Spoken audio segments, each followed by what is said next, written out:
on the next episode of The Walking Dead. I'm gonna make things right, like we talked about. What are the chances the bridge will hold? There's gotta be a way.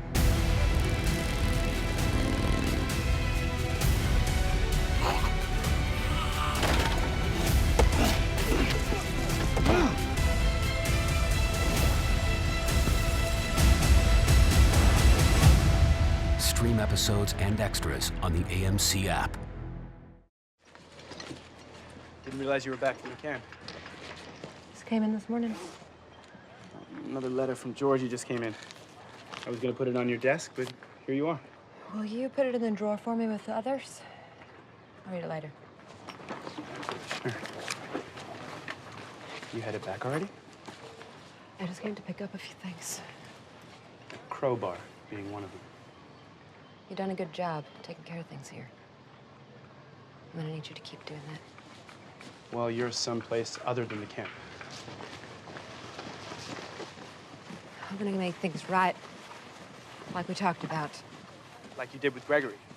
Only we never talked about that. Not asking you to agree with me. There was a time I did. But Negan deserved to die when it ended. Rick was wrong because he made a call that wasn't his to make. I just want to be sure that you're not wrong in the same way that he was. And I want you to be sure. We're gonna find out who did this. We're gonna make sure it never happens to us again, all right? Us? You're not one of us anymore. Us means all of us. Rick, this episode, he's desperately trying to hold on to something that it feels like almost everybody else is seeing is falling apart. Everyone back off! Right now! Rick is right to try to bring people together. Whether those people are ready to be together is another thing entirely. I don't know who it is, but I know why. So do you. Bringing all these people together. I think Rick is blinded by grief, and like always, he's a shark. He keeps going. The future belongs to all of us now. How do they get this future? And Glenn don't. It's not that he doesn't love Rick, it's not that he doesn't respect Rick, but he thinks that Rick is wrong. Daryl, I know you don't agree with everything we're doing here. All I ask is that you try. Now it's got to the point where Daryl's not going to take it anymore. Carol is also someone who's trying to find out for herself what's right. She's someone who has gone from being a victim of abuse to almost a killing machine and back again. And at this point, she believes in Rick's vision. Why not just take me out? Because every life counts. You go with this? You're just playing nice for Rick. I'm not sure. Yeah, me neither. We're all coming with you because we love you, and we know you've lost your son, and we loved your son. But it ain't gonna work. And I think that this is the beginning of that, sort of the cracks occurring. Say we nab the perp. Who decides what happens next? Is it going to be a Gregory or a Negan? Maggie is trying to do the right thing. It's just really trying not to give in to that lower impulse. Drop it! Maggie has also struggled. She was forced to sort of set aside that vengeance. After this, it's over. Maybe for you, but it won't be. But she can also recognize that what Rick did in fact create peace. And what started it again was Maggie. You hung Gregory. That's when we knew. Rick's rules aren't the only rules. You showed us the way. You did this because of me? I think that's pretty heavy for Maggie.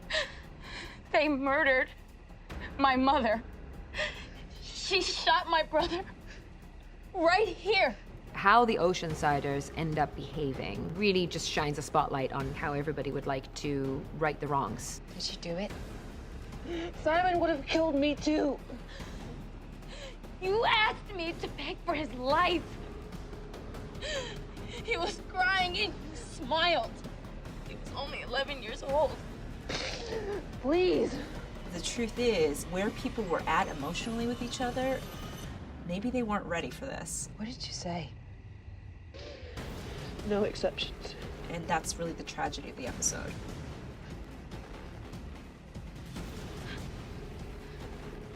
Daryl, Maggie! Daryl, you can't do this! I've changed! How would it be appropriate for Maggie and Daryl to decide somebody else's vengeance? What gave Rick's way, James? Maggie is maybe looking for any ammunition to go and find some resolution. It's time to stay naked. Have any more?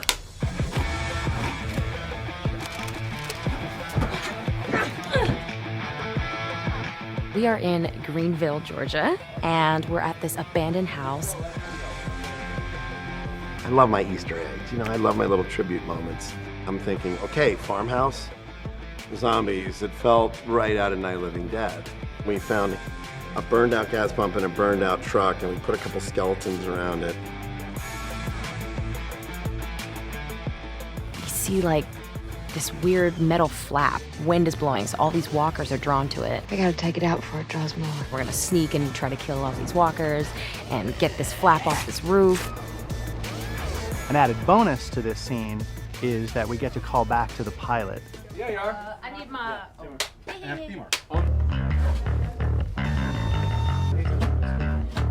To that infamous scene of the fingers coming through the cafeteria doors in the hospital. And what we're doing here is sort of putting them between the boards of this farmhouse. We're gonna have wooden boards that bend as you see the fingers trying to get out.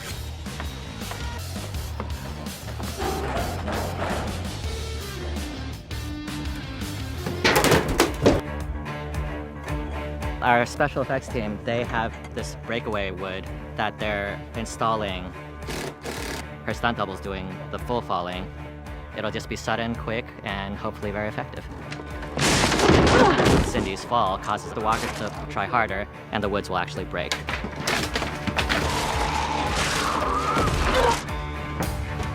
And suddenly 6 walkers turns into 12 walkers, turns into 22 walkers.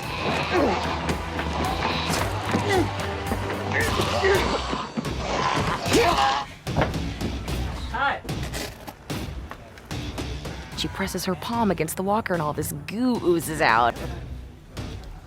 We have this prosthetic where her hand's gonna sink into his neck. Then it gets very close to my face.